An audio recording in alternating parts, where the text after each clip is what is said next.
So hi, I'm Sangha. I'm an Agile coach within SAP Concur.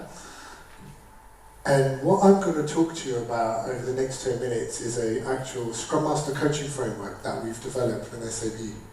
And that is primarily for anyone who's interested in being a Scrum Master. And we also have a concept of dual role Scrum Masters as well, who work in the capacity of being a Scrum Master, a developer, or a Scrum Master or a QE, for example. And they kind of want to be, they're at a novice level of being a Scrum Master, and they want to get to a very good level. So that's what we do. This framework will help and provide them to get to that sort of level. So just to give you a context of why, as well, in terms of numbers, we have 140 Agile teams at the moment in SAP Concur, and within the Agile operations team that I'm part of, we have 20 Agile operations Scrum Masters and coaches. So from there, you can start to see the numbers are not scalable, because we're part of 35 Agile teams. So the actual Agile operations experienced Scrum Masters and coaches are actually part of 35 Agile teams. So we got a bit of feedback from the dual role Scrum Masters, right? So that's 25% that we cover. So the other 75% are dual role Scrum Masters, and they came over and they gave some feedback, and we started to think a little bit about it as well, was that it'd be great to get some guidance on how do we get more experience as a Scrum Master, what do we need to do. So we came up with a framework at a very high level, and this is the actual framework at a very, very high level. There's more to this as well. As you can see, there are 4 phases to the actual Scrum Master framework, and you would obviously start from the left, from a screening phase, and move your way right along to the master phase. So what we would do is basically a dual role Scrum Master would come and talk to us and go, hey, I've been working as a Scrum Master for a couple of months, I want to know more about it and I want to kind of get better at it. So then what we would do is start off on a screening phase at that point. And a screening phase is normally like going through some Agile related material with a coach.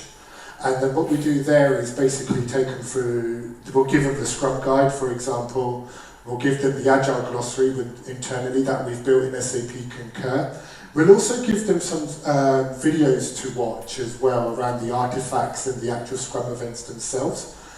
And also what we're trying to do really there is to see if the person is being proactive as well, looking at it and really wants to be a Scrum Master, and also is starting to grasp very early on what the principles of Agile is, because that's what we're really key looking for in helping the person through this framework. Once they've gone through all of that, what we'll look to do then is have an informal conversation with the dual role Scrum Master at that point, and really talk about the artifacts that they went through and the videos that they've actually watched, and have an informal conversation about that. And I just wanted to point out on this actual framework, at the end of each phase, being truly part of Agile and inspect and adapt cycles, we have a retrospective at the end of each of these phases, where then we'll talk with the dual role Scrum Master and say, what went well in this phase, what can we improve, what do we look out for in the next phase, what do you want to work on more in the next phase. And then we also gladly welcome feedback onto the actual framework itself. So once we do the screening as well, we'll move into shadow as well. And this is a real great opportunity for a dual role Scrum Master to actually observe and be in an observation mode with a Agile Operations Scrum Master or coach, and basically go through the Agile events themselves, go through removing blockers as well, because some of them ones, I find that there's a real skill in removing blockers as well, so it's really good to observe that if you're at a novice level, at a Scrum Master, to watch that, how that happens. Also, if there's an opportunity to observe some Agile education sessions that we do as well. So there's quite a lot that they'll get into observation mode as well. And again, I'd like to point out at any stage of this framework, it's a two-way thing, right? So a person could turn around after shadowing an experienced Scrum Master and go, hey, this isn't for me, right? I've seen it, I've done a bit of it, it's not for me. And vice versa as well. So from a Scrum Master perspective, we could go, look, hey, this may not be for you as well, after the retrospective, for example. So we need to be really transparent about that conversation as well. So once you do a bit of shadowing as well, you'll move into a lead stage. And that's heavily supported by the coach or the Agile Operations Scrum Master, where the dual role Scrum Master will start to really play the leading role in the Agile events themselves, doing more of the data analysis of the actual sprints themselves as well. And then they'll look to participate heavily more in the local community of practice that we have at SAP Concur. So for example, they may pick a topic and actually present that at a local COP.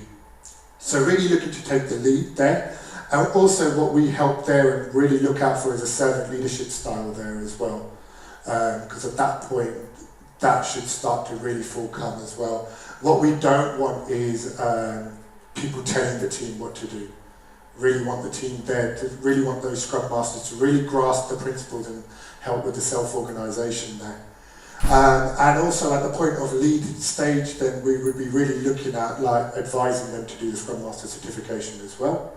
And then once they're moving to the master phase, for example, then really much then we as coaches and Scrum Masters will take a bit of a more backseat at that point and really let the dual role Scrum Master take the lead in all the events, for example, and then really participate more in the COPs. And at that stage, we're hoping that with being part of the shadow and the lead stage together, that they can really go out there on their own and have a good grasp of being a Scrum Master at SAP Concur.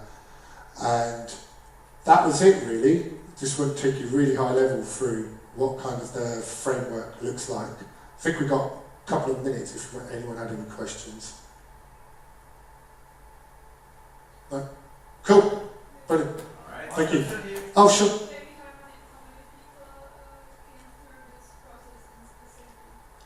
So at the moment we've got anywhere between, I think between 10 to 15 dual role Scrum Masters on this at the moment actively. I'm working with 3 at the moment in my area at the moment, and they're all in different stages. And just to point out the recommend duration, take that with a pinch of salt, because some people will take longer in one area compared to others.